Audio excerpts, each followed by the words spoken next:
management and prevention. This is, we called this avoiding arthritis when we put it out there, and we want to encourage people not just to deal with it once they have it, but to try and get rid of it before they even potentially get it, which I'm happy to see some younger faces in the crowd as well. But we're also going to talk some about how we can manage it if we do have it, because pretty much all of us are at some point along the continuum of arthritis.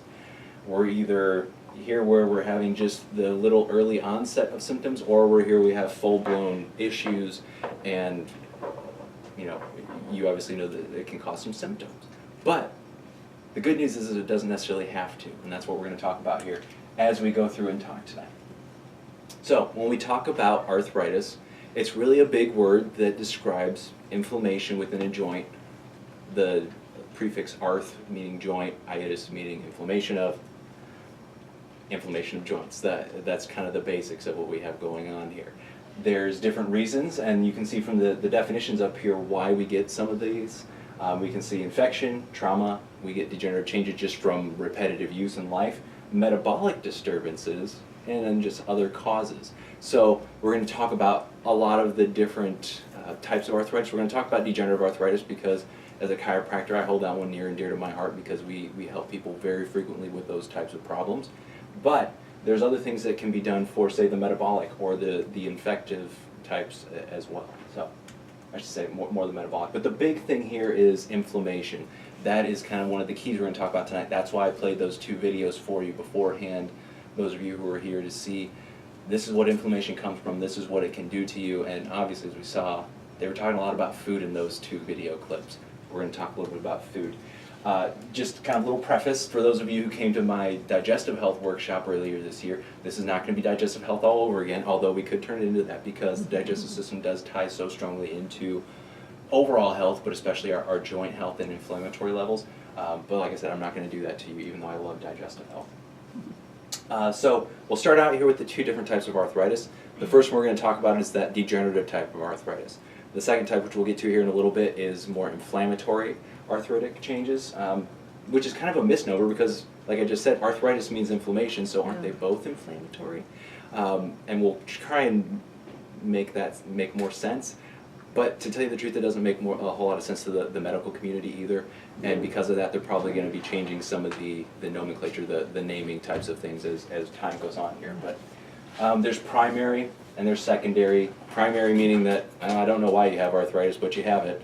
And secondary meaning that you have something else going on in your body that is then causing this issue to be a problem. A lot of it is primary, the idiopathic, meaning we don't know why you have it, but you have it now, so we're going to manage it. And as it was described to me in school, idiopathic, whenever you see it in patient presentations, means that the idiot doctor can't figure out why the patient is pathetic. So, yeah, that's about what it comes down to. So here's your meds and go on. But, so, some risk factors, DJD, and you'll hear me refer to as DDD, degenerative disc disease, DJD, degenerative joint disease. They all kind of work together. They're all under the same degenerative arthritis umbrella. If you're over 50 years of age, you have a pretty good percentage of a chance that you have some degeneration already in your body. That's just the way it is. But people then say, well, isn't it there some genetic predisposition? I have a lot of people who say, well, I know my parents or family members had arthritis. Am I more prone to get it then? Definitely. There is a genetic predisposition. But as we know from genetics that it's not just about your gene pool. It has to do with the environment you expose yourself to, this whole other field that they've discovered of epigenetics. When we learn about, when we look at the Danish twin study, which is a study that they did, and they took identical twins with the exact same genomic structure and followed them throughout their life, which is what socialized medicine can do to you. And they then said, okay, this one developed these types of problems. This one over here is completely healthy.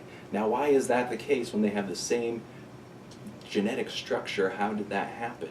They say, well, it must be the environment, the influence. And I've seen the estimates anywhere from environment has 60% to environment has 90% of what goes on in your body genetically. So, again, it all depends on what source you look at, just like anything. Some of the other risk factors here, if you have trauma, more than likely it could predispose you to having degeneration. Heavy labor during your job, physical activity, immobility, and subluxation. So, well, we'll get to subluxation here in a second.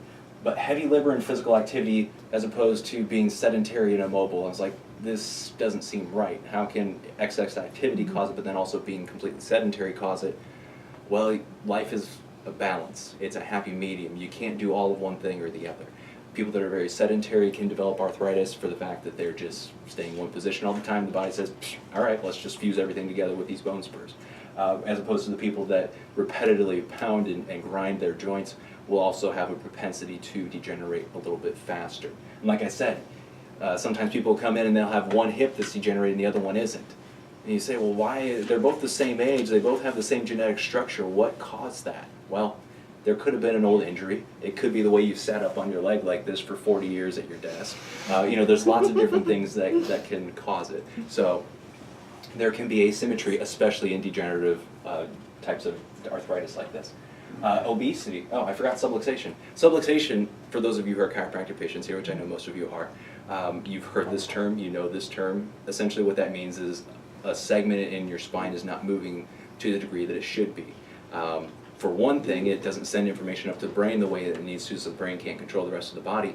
But at the same time, immobility starts to break down that cartilage, that joint structure as well. So the kind of cool picture here, and I know it's kind of difficult to see up here that I look at it, but it shows a normal versus abnormal, and it shows good disc space, it shows good fluid that should be there to help cushion and make for a nice movement within that joint, as opposed to all that cartilage begins to break down that padding in between. We start to see less fluid over here, that synovial fluid that's in the joint that helps to cushion and allow things to move. We then start to see inflammation pop up around the soft tissues in that area, and then the muscle, it actually begins to become weak as well. So there's lots of things that are going on here that is not just localized to the joint. And we'll talk about why that is here as we go on. Obesity, that just makes sense. So if you're carrying around some extra weight, it's going to push down on the joints a little bit harder. Degenerative joint disease, as we'll talk about here in a few minutes, is very common in weight-bearing joints, meaning low back, hips, knees. Those are some of the more common areas that we'll see it in. Also at the very base of the neck too, because posture, and we start to try and hold our necks up, and it starts to wear down the front aspects of the vertebrae in the neck as well. Hormones play a big role, especially we see that a lot happening in our female population with estrogen shifts around the time of menopause, kind of starting to accelerate the process, which is an unfortunate thing, and people just accept that as part of life. And then muscular dysfunction, which we can kind of tie in and say, well, yeah, if there's trauma or if there's muscular imbalance, like a lot of times we see posturally here, we start to see the pelvis starting to rock forward a lot. That can cause more tension develop in one aspect of a muscle group, front and back or the other, and start to wear the joint abnormally. What all these things really are represented by is stress, which again, this is talking more about physical stress, but we'll talk about other types of stress like lifestyle stress that also can contribute to overall body health, and through overall body health, the health of our joints as well. So this woman over here just gives me so many examples of poor lifestyle. She's hunched over her computer, probably stressed out from doing a bunch of work, while she has her probably diet pop sitting over here while she's eating a bunch of like gluten-containing, I don't know, sandwiches or burgers here, whatever the case might be, a bunch of fries, and just excess amounts of food, lots of inflammation in her foods, while she's probably working feverishly for a deadline. So there's the stress of life, plus the stress of what she's eating. She probably has 3 kids running around the house somewhere too that are affecting that whole situation as well. We can see she's carrying a few extra pounds. If we start talking to her, she'd probably say she's really tired, she's really fatigued, she doesn't sleep well at night, she feels like she didn't get any sleep when she wakes up in the morning. Lots of horrible stuff going on here, but her joints might hurt as well too. That might just be one of the things that she's complaining of. I put cigarette smoke up here because that's another thing that can cause oxidative stress within the body. As I was giving this presentation to the staff, just kind of give them an overview of what we're going to be talking about, Dr. Lindholm said, don't forget to talk about smoking. So here it is. We're going to talk a little bit about that as we continue on as well. So, and we'll talk more about oxidative stress here in just a second, but first we're going to talk about the dietary stuff. And this is taken from Physicians Committee for Responsible Medicine, and they pulled some research about foods and what it can do to our digestive system, or what it can do to our joints. And this is specifically related to rheumatoid arthritis, the studies they were referring to, but it really applies to any of the arthritises that we'll talk about here in just a few minutes. Conditions where people noticed, they just asked people that had arthritis, they said, when do you feel worse? What foods do you eat that make your joints hurt more? Red meat, sugar, fat, salt, caffeine, and nightshade plants, which would be things like eggplants, peppers, and tomatoes, okay? Those that eliminated it, improvement usually came within a few weeks. They started noticing improvement of their symptoms at that point.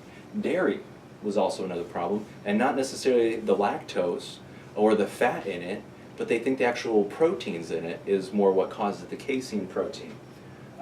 People that kept omega-3 saturated fats high in their diet, whether that's from fish, from supplementing, or from more wild-caught game, was beneficial. Vegan diets are found to be beneficial. Gluten-free diets were found to be beneficial. Diets that are rich in antioxidants and fiber were found to be beneficial. So these are all things that if you're eating as we'll talk about towards the end here, more of a Paleolithic type of diet, which is very focused in on pretty much if you can kill it or pick it, you can eat it, meaning that you can eat good forms of meat, and then you can also eat good forms of produce as well, but it avoids a lot of grains, legumes, and things of that nature that are thought to cause inflammation. Again, omega-3 fatty acids, antioxidants help to neutralize free radicals, which will kind of lead into the next thing we're going to talk about, which is oxidative stress. And oxidative stress is an odd little animal, and we're not going to necessarily talk a whole long time about it because it is pretty much, we could have a seminar just in and of itself as I was doing the research on this. From chemistry, pretty much what happens is stuff comes into our body that is, when we think about protons, neutrons, electrons, all these things that are happening with our body, and all these atoms want to have stability. When they don't have as many electrons as they're supposed to, they are then unstable. So they go and look for an electron anywhere they can find it. Sometimes that's in our own body tissue, and you think, well, what's the big deal with that? Well, then it makes your own tissue unstable, and it causes it to become diseased and becomes problematic. Antioxidants are the body's own natural, it will help to produce the electrons so that these things that we're exposed to can be neutralized and be eliminated from the body.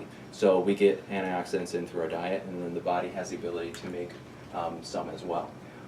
That's the boring part. Here's the exciting part. We get to see where all this comes from.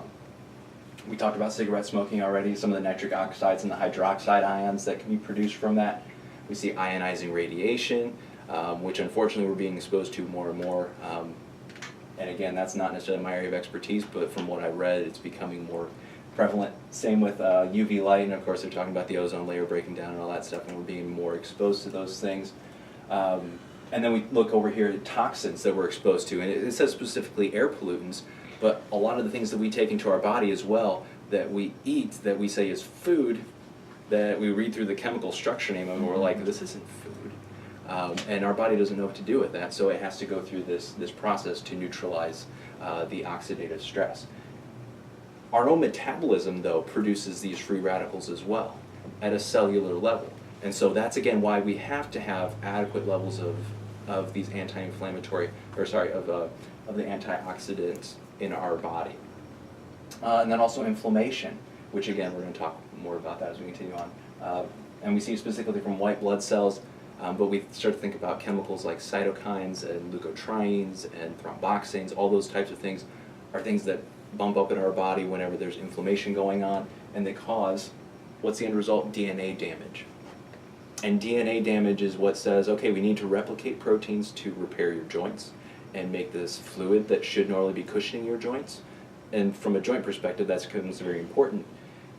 But this is happening in every single cell and every single process within your body.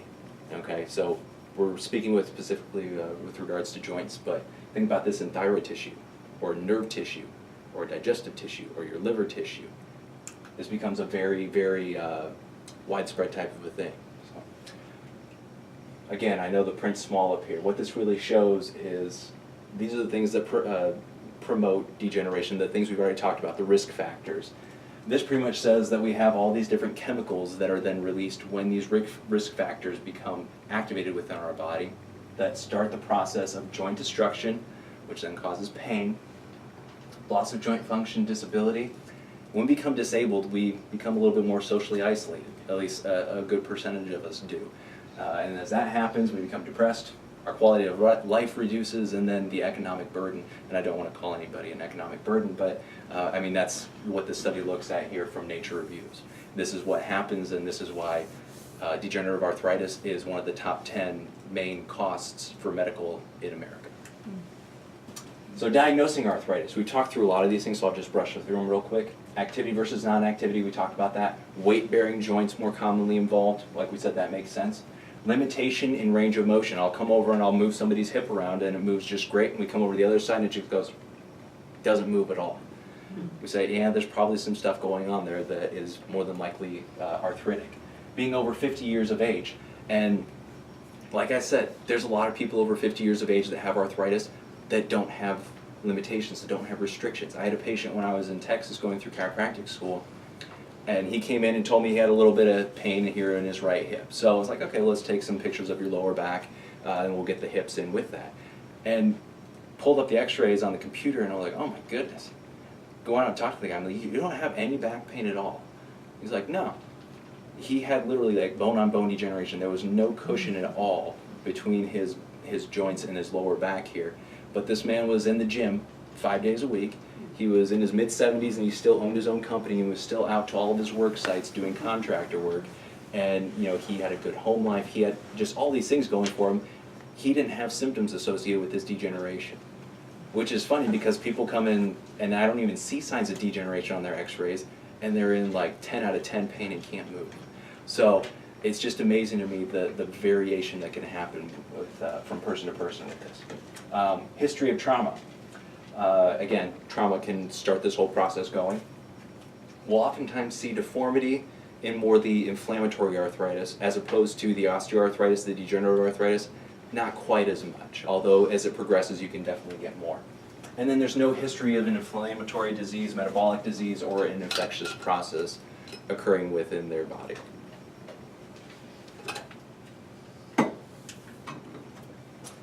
Some of the things that we'll see on an x-ray, and again, there's lots of big words up here that pretty much says that there's going to be less space that we see between the joints because that cartilage has begun to thin out. The fluid that's in there has begun to essentially dry up and the body's not replenishing it. We start to see spurring within the bones because as the joint starts to deform, it starts to kind of shift the bone around with it and it almost begins to fuse to a point. Sometimes those little fragments can start to break off and we start to see what we call loose bodies, and that's when, you know, when that point gets really bad and you start to feel this like there's a hitch and a lockup and it kind of starts to click within a joint within the body.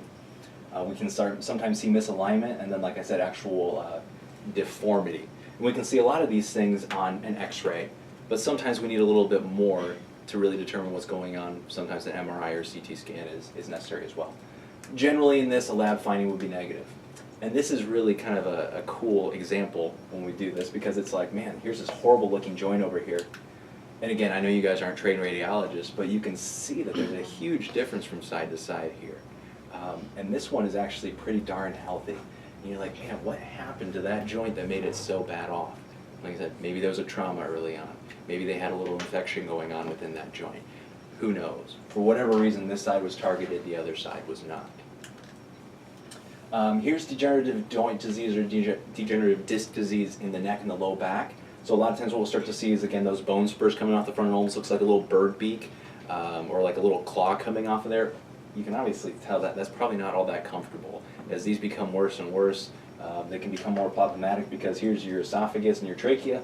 Sometimes they can get to the point where people start swallowing their food and they're like, I feel something when I start swallowing my food.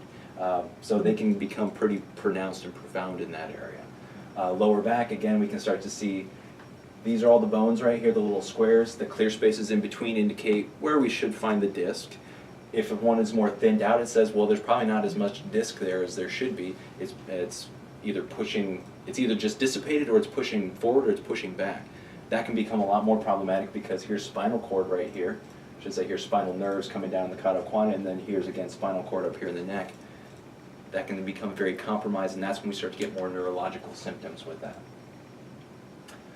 Second type of arthritis is autoimmune. This is a little bit more of an interesting animal when we look at it. This is your rheumatoid arthritis, your scleroderma, your lupus, your psoriatic arthritis, we call enteropathic, which come from autoimmunity developing in the gut that then spreads to the joints.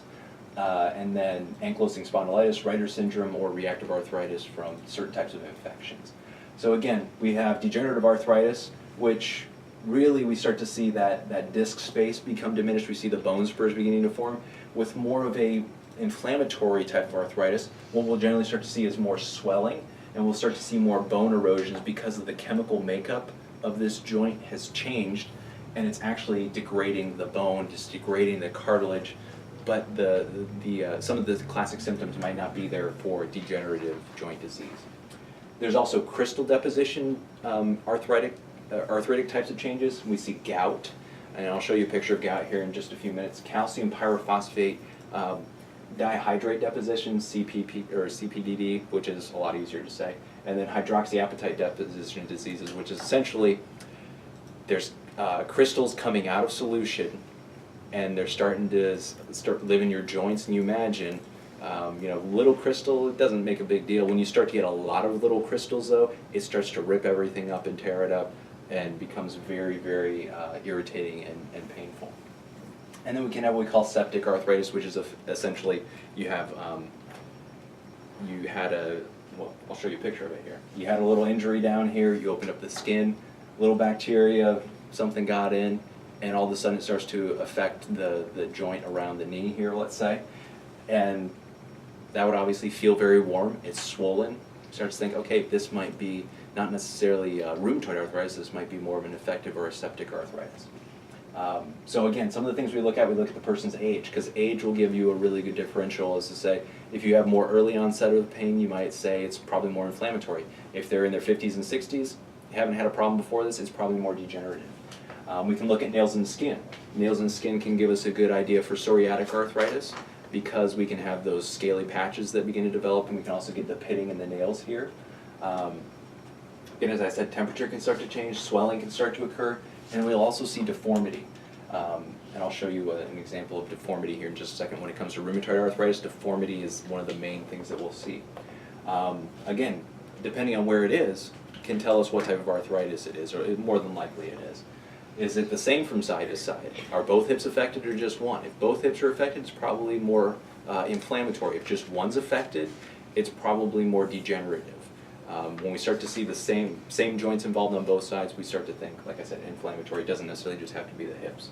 And then there's certain radiographic signs, like this up here, what we see is a dagger sign and then a bamboo spine. And again, who comes up with these names? I don't know, but that's what we get to learn in school. But that's a classic thing that we would see in somebody that has ankylosing spondylitis. And this one down here in the finger is a gull wing deformity, and that's something that we would see in somebody who has enteropathic arthritis, which I think is an interesting entity, because again, there's autoimmunity in the digestive system. They're saying, well, because you have autoimmunity here, it starts to develop arthritis within other joints. I'm like, well, who's to say that you don't have autoimmunity here and then autoimmunity coming out here into your joints as well? So anyways, again, just one of those things that goes through my mind and I want to share with you.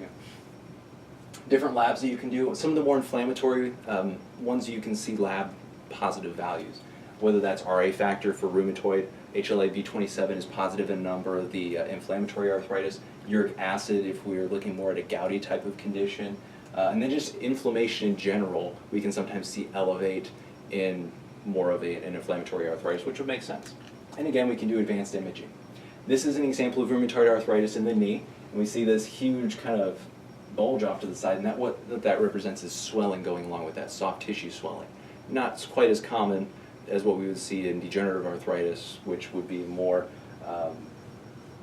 this aspect of the knee degenerating and not as much inflammation. And then this is a nice little deformity into the fingers here, which again we can see with rheumatoid. This is what it looks like when you see the person. I'm sure you've seen people like this before. When you put on the x-ray, it becomes very apparent, and we see the degeneration pretty significantly there. That is not comfortable. That is not comfortable at all. By the time you're here, there's not a whole lot to do except for manage it with pain meds. What could we do leading up to that, though? Lots. Psoriatic arthritis, we start to see some of these things that we call sausage digits. So when somebody comes in and they're like, man, your fingers look really weird. You come out here and look at their hands, yeah, you got some psoriatic arthritis occurring here. Gouty arthritis. This is again, and you start to get some of that, it's similar to those crystals coming out of solution here, like we talked about earlier, and they come out of solution in your joints and they cause a ton of inflammation, and obviously again, this person is not very comfortable. So I just show you those because it's interesting to see the different types of arthritis that are out there, and those are obviously some extreme examples of those conditions. Traditionally, what do? Well, they manage the symptoms of what's going on here. Pain management, steroids, NSAID medication. Eventually it gets to a point where like, all right, we got to do a surgery here, either to remove something that's offending or replace it, or they'll go in and release some of the tissues, because this can also make some of the muscles or some of the ligaments become very contracted and tight, and it just doesn't move quite the way it's supposed to. Or they'll say, no, we'll just immobilize it, although they are moving away from that because it's much better to keep somebody up and moving than it is to immobilize them. This is kind of the progression of management and what we see in the medical system. So the first thing is, especially if it's degenerative arthritis, let's lose some weight and get some exercise in. If that fails, well then let's move to acetaminophen. If that doesn't work, COX-2 inhibitors. Then we move to NSAIDs. Then we move to actual intra-joint injections of hyaluronic acid to try and help build up the actual disc that is lost, the cartilage that's lost. And then injecting steroids right in. When all else fails, let's replace the joint. But, as we see here, weak analgesic effects, meaning that it's really not that effective at most types of arthritis. Inadequate pain relief, again, it's not quite doing the job, but then with a COX-2 inhibitor, you can also start to get some digestive disturbance. You can start to get bleeds and things of that nature. Same with NSAIDs here, GI bleeding. And then some of the injections here, they don't really do a whole lot. The disease continues to progress, it just kind of knocks the pain level down for a little bit. So, what this Nature Review study showed was that there's pretty much no disease-modifying effects. It doesn't really do anything for you, it just kind of puts a little Band-Aid on it for a while until it becomes worse. So, poor unhealthy gut function, which will likely lead to progression of the disease, and there's not much to show for it in the long run, which is the unfortunate thing. It's just kind of continuing to work down that pathway and redoing the interventions until, again, we just end up replacing the joint. And that becomes very appropriate sometimes. I had a patient who I was just talking to the other day, she needs a hip replacement. Like, we've done what we can do here. You know, it's time to move on to the next thing, and that was the next thing. So, not my ideal progression, but sometimes that's what happens. And generally, they get a new lease on life at that point.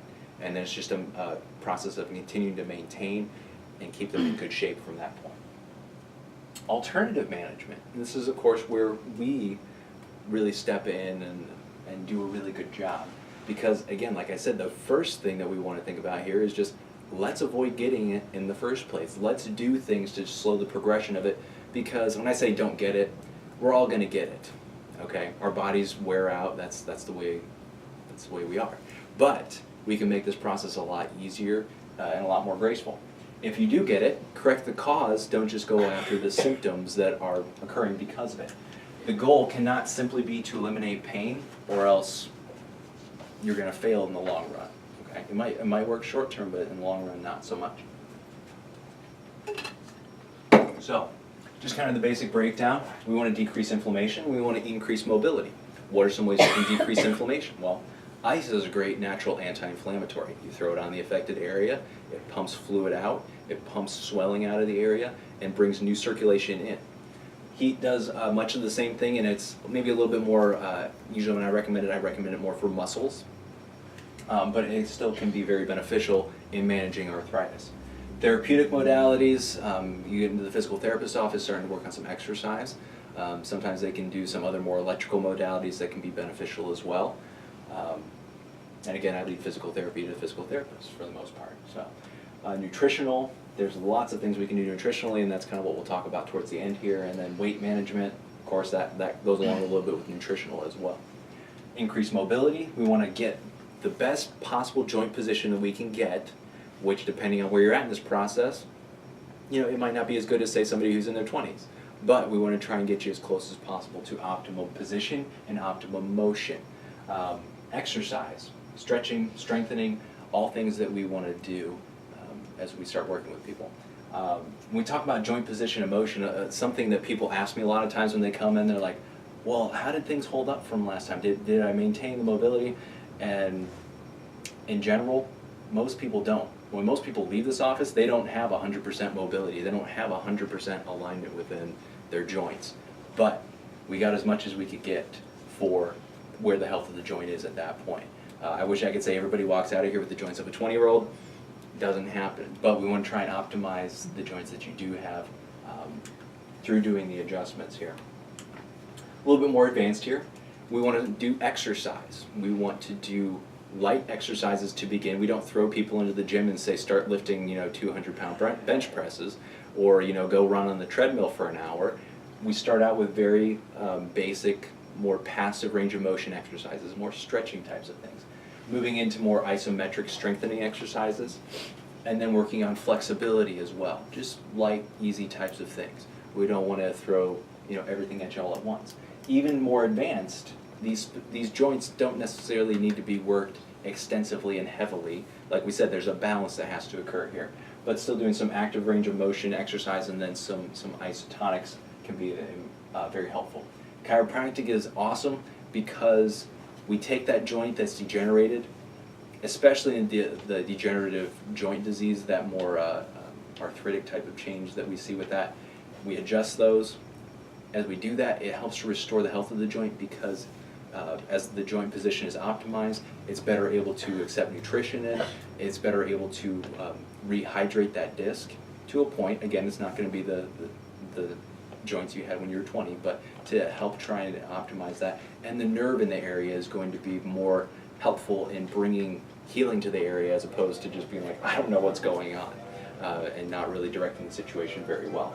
Excuse me, what's meant by isotonics? Isotonic is meaning that you're holding an exercise at the same tone in the muscle, meaning that it's not like an isometric would mean the muscle staying the same length. Isotonic means that you're doing a little bit more range of motion with the joint, as opposed to, say, an isotonic, which is just holding the joint stable against a resistance. So, kind of like what you see here, this guy is doing more of an isometric. If he was doing it against something, it would be more of an isotonic type of exercise. It's just semantics and how we name exercises. It's really moving versus not moving when you're doing an exercise. So. Physical activity, and this comes from CDC, Centers for Disease Control, our hierarchy of medical stuff here in America. It's up at the very top, and even they are saying physical activity, arthritis, the pain reliever. Long gone are the days when healthcare providers told people not to move. That's essentially what this whole thing says. Don't rest your joints. Get up, use them, activate them. That's what's going to help you to, one, improve the function of your joints, but also your mobility, your mood, and your quality of life. So, again, it's not just coming from me. It's also coming from CDC, which intestinal permeability leading to autoimmunity. This is a slide that I stole from my digestive health workshop because I think it fits in very nicely here. What we have is when we have the digestive system begin to break down, we start to then pretty much initiate an immune response. And that immune response, when we think about the immune system, our immune system learns things. So if it says, okay, last time I had a burger, I thought that burger was an invader because it was leaking through my intestines, and so I went and I pretty much learned that that's something that shouldn't be in my body anymore. So now the next time you eat the burger, the body remembers and says, oh my goodness, they did it again. So it goes and it mounts this inflammatory response, and it does it over and over and over. As long as you expose yourself to this, and then what happens, you get that dietary trigger, you get this inflammation continuing, it just continues to degrade the intestines pretty much. It's just this downward cycle. And it also starts to cause other types of tissue damage because the immune system doesn't just stay localized in that area when it's activated for long periods of time. It then goes after the nervous system, and it goes after our thyroid gland, and it goes after our joint tissue, just to name a few. So that's how this whole thing works. Is it generally caused by proteins? Proteins, or we call macromolecules, leaking through the digestive system.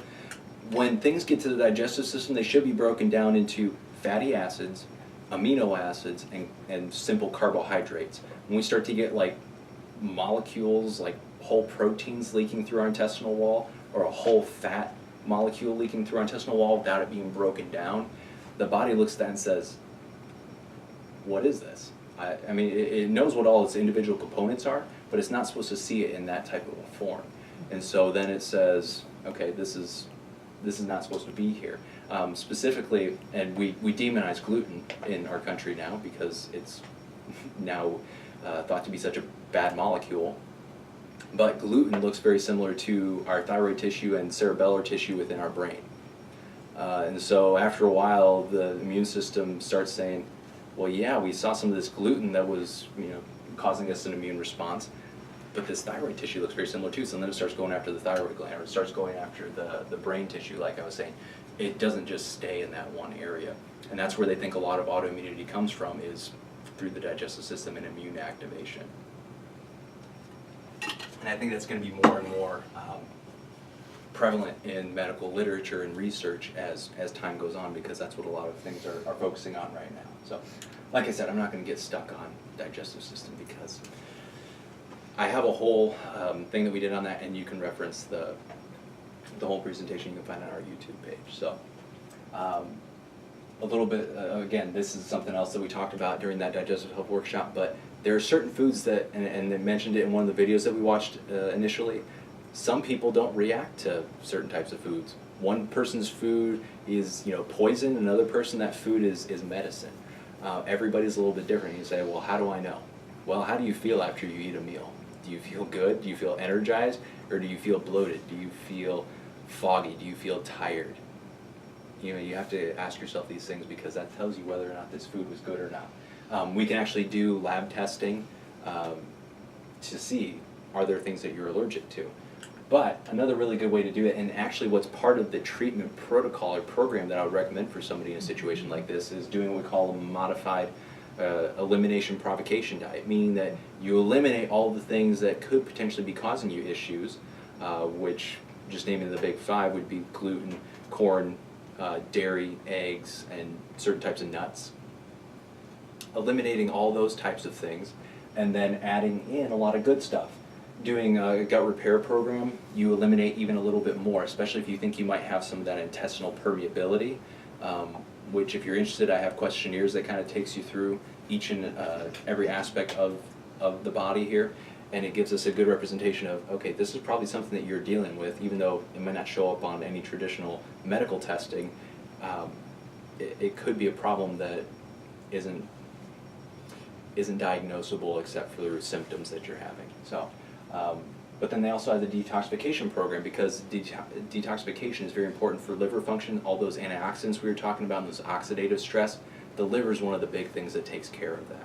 And so making sure your liver is working to its maximum potential through the detoxification program is awesome as well. So there's the medical food through Metagenics to Ultra Clear Plus, and that's what we do for the detoxification program. And generally when you do this, and then there's ClearBite, which is another one that I use for some of my patients. And what you do is, generally it's a 2 to 3 week. If you're really bad off, I'd say let's start with 3 weeks. You eliminate all these things and you slowly add them back in. That's the provocation part of the diet.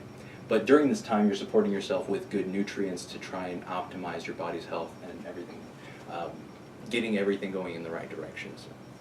So how would you know when it's time to look at something like the elimination provocation diet?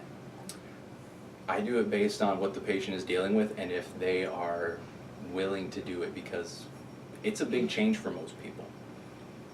It's a very big change, but a very good change, a very effective change. And then again, looking at that questionnaire, there's actually a specific space for one for intestinal permeability and one for detoxification as well. So that's something that, if you're interested, we can talk a little bit more about at the end too, and I can show you the questionnaire. So okay, but yeah, I got to take people as they come, because they're like, yeah, that sounds great, and they think it's just something easy like taking a pill, and they realize, oh, I have to prepare food differently. Mm-hmm. I have to not eat out as much. I have to avoid bread. Mm-hmm. And it's just a very a very difficult thing for people to get their mindset around. But when you're sick and tired of being sick and tired, you're willing to do these things.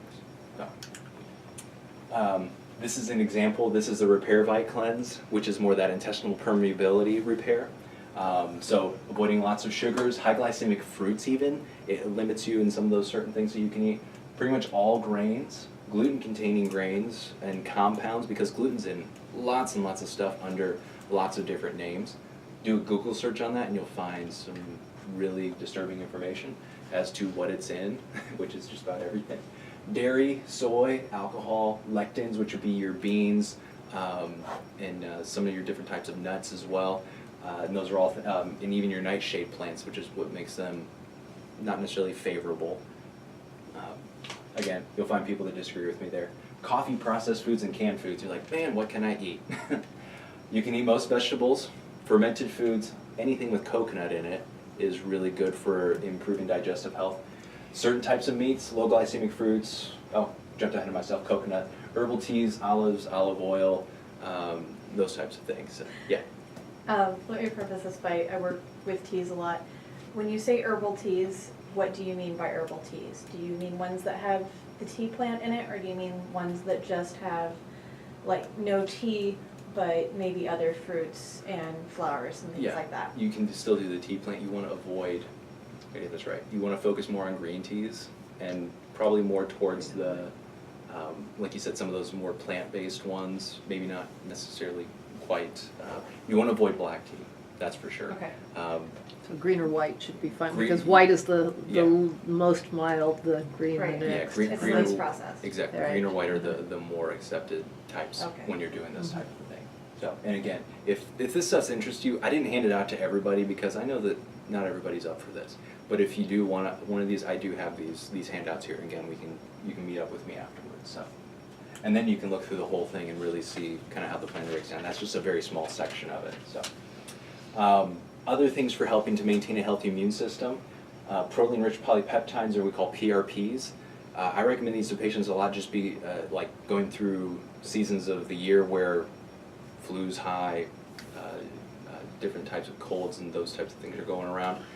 This is really good to just kind of do a maintenance dose. I usually do 4 sprays every day just to keep myself going in the right direction. The good thing about PRPs, if you have an overactive immune system, it tones it down like an autoimmunity. If you have an underactive immune system, it'll actually bring it back up, which is why I feel pretty safe recommending it to most people. It's a really good thing. Probiotics, another really good thing for helping to build up the digestive system, but also the inflammatory system, because they help to modulate that inflammation going on in our guts, and by managing the inflammation in our guts, manages the inflammation in the rest of our body as well. Talking about gut, healthy gut, want to, again, eliminate things that might be causing problems, which again, if you know that there are foods that you eat, like they asked these people, the arthritis patients, they said, well, what do you eat that makes you feel, your joints feel worse? Well, it's when I eat corn. Probably shouldn't be eating corn. Does corn make you feel bloated? You know, after you eat a meal, are you happy you ate it, or are you like, man, I really shouldn't have done that? That's a good gauge as to if you should be eating it or not. And a healthy stress response, because a healthy stress response is going to lead to a healthy immune response. I don't have time to go into it right now, because again, stress is like, we could spend hours talking about stress. But keeping modulated stress, and that might be another thing that pops up on the questionnaire form that I have that I give people. And if your adrenal glands, if your stress response is off, this whole system just falls apart, which then makes you more vulnerable and easily provoked for arthritis, but really anything else too. So, again, getting into the healthy diet, balanced diet, moderate and healthy calories, produce-driven, we call that Paleolithic diet as we talked about before. Some things you really want to avoid though, especially if you have gout, you want to avoid purine-rich foods, which are certain types of cheeses, wines, red meats, those types of things. When we have gout or psoriatic arthritis, we want to avoid alcohol. And another thing, stress really flares up psoriatic arthritis as well. You get see the scaling patches a lot more, and then usually the joints start to get worse around that time too. Eating healthy will help you keep a healthy weight too. And if you're not drinking a bunch of carbonated beverages and a bunch of coffee every morning, and instead replace that with water, you're going to be more hydrated as well, which is going to keep your discs and your cartilage tissue much healthier. We need water to function. We need water to survive. So I encourage people to get that in, preferably without any additives or aspartame or artificial colors, flavors, sweeteners, all those types of things. So, healthy diet, good building blocks. I know I'm hitting diet hard here. I told you I wouldn't, but I am. Just because what we take into our bodies is what our body has available to either rebuild and build health, or to say, I don't know what I can do with this. I guess I'll try and build this into cartilage cell. And it tries to do that, and it fails.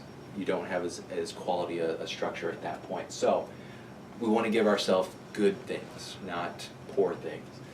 Some specific supplements, though, to give you those good building blocks for joint health. You probably all heard of glucosamine sulfate. There's also chondroitin sulfate out there, which I generally don't recommend to people because if you look at it, some of the research that's been done, they say that you actually don't absorb very much of it. You absorb some of it, but the glucosamine sulfate is a much more bioavailable, meaning that you can absorb it and use it, as opposed to it just passes out the other end and you wasted like 70% of your money that you spent on your supplement. So it doesn't need to be in conjunction, because they used to tell us They that used we had to have it glucosamine and chondroitin in sulfate. together, and it had to be in a certain From what I've read recently, no. That's Okay. that's not their thinking anymore. Okay. It's just like calcium anymore. Everybody's like, calcium's the thing that you need to build healthy bones. Now they're saying magnesium is probably the more important thing that you need for bones, and that we get plenty of calcium in our diets. But anyways, that's a whole other subject. But these things change all the time. It's like cholesterol used to be 240 and it was 220, now it's 200. Yeah, this stuff all changes. So I try and keep it as updated as I can. But yeah, it's always changing. So fish oil decreases inflammation, increases fluidity to our cell membranes, which is going to help each and every cell in our body be healthier, including the cells that make up our cartilage and that produce our synovial fluid that cushion our joints. And then antioxidants. You saw in the video there, she mentioned some. When you think about antioxidants, you think, the way I learned in school is ACEs, A, C, E, and selenium. Those are your big four.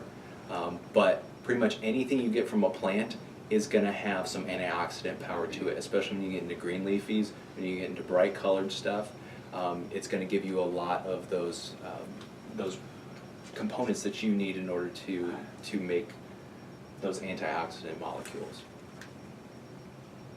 Some other natural products to reduce inflammation: resveratrol, which they derive from grapes and grapeseed.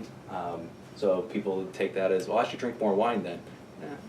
Depends on who you are, but they do say a glass of wine a day is a good thing for your health. But more concentrated in this type of a form, and this is actually it's a micellized product. So you see, there's actually a little syringe. It's dissolved in fluid, and so it's it's bioavailable. You don't have to break down a tablet or anything. You're just taking it in and it absorbs really easily. Especially when people have digestive problems. Usually I say, if you have digestive problems, it's no use giving you a supplement at this point. So we do creams, or we do more of this liquid types of supplements, because they're just not in a place where they can break stuff down and actually utilize it, which again, then you waste your money.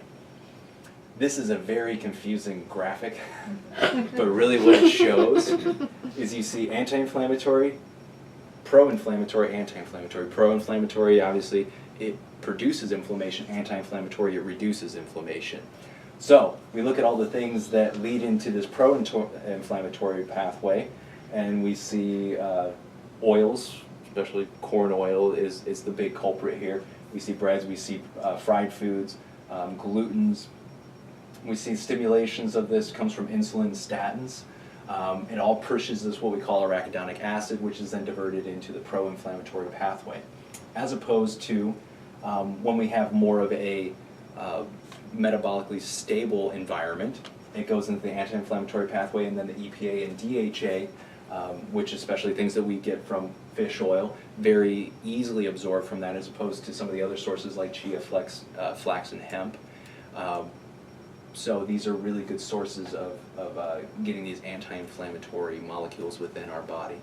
We like the fish oil, but there's lots of good ways you can get it out there. Essential fatty acids are called essential because we can't make them in our body.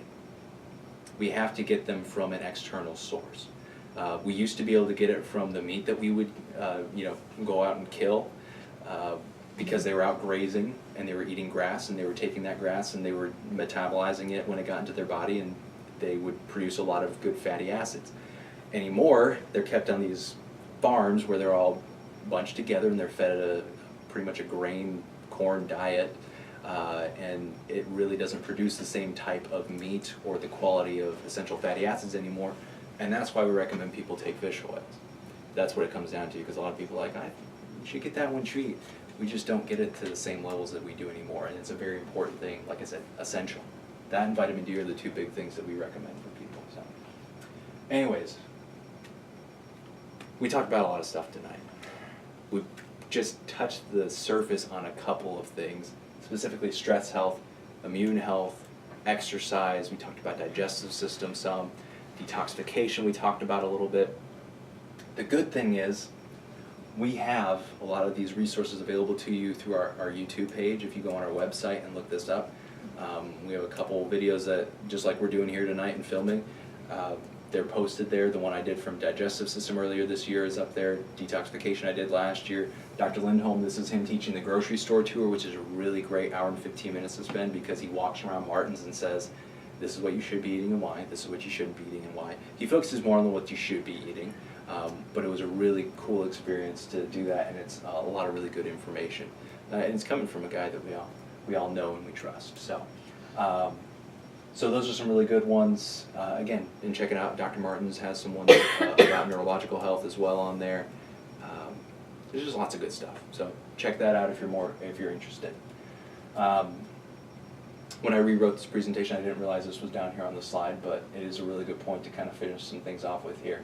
When we talk about a health-promoting diet, we're eating things that we've never eaten before as a species. And our food is eating things that it's never eaten before. And we wonder why there's this huge increase of what we call lifestyle types of illnesses and diseases in our country, and I believe it's largely due to these factors that we're talking about here. And again, it comes down to diet, it comes down to exercise, it comes down to stress levels, where is your mental state. All these things have a huge, huge impact on our life and on our health. We want to try and be able to help you guys work through some of these issues as naturally as possible. That's why we hold these workshops, and we definitely appreciate you spending your time with us here tonight. So,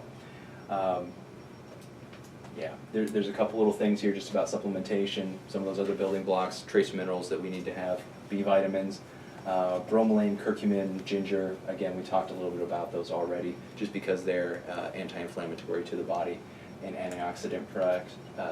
They're very good for us to be getting in good amounts in our body. So, if I could summarize this in two main concepts, it's eating healthy and stay moving. Those are the two main things that I believe will help you to avoid arthritis and prevent it from getting worse if you're already dealing with it. So, like I said, movement comes in two major forms: exercise and get your chiropractic adjustment. So I always encourage people that as well. So we talked about a lot of stuff here tonight. We're gonna kind of just let anybody who needs to get out of here, you can go ahead and disperse. I appreciate everybody being here for the last hour and spending time out of your busy schedules, and I hope that you take this information, change something in your life because of it, and like I said, feel free to talk to either of the doctors, whoever it is that you see here, to help you through that process. But I will stick around. If you have questions you want to direct to me as a group here, if you want to talk more just one-on-one afterwards, that's fine as well. So, all right? Thank you guys very much.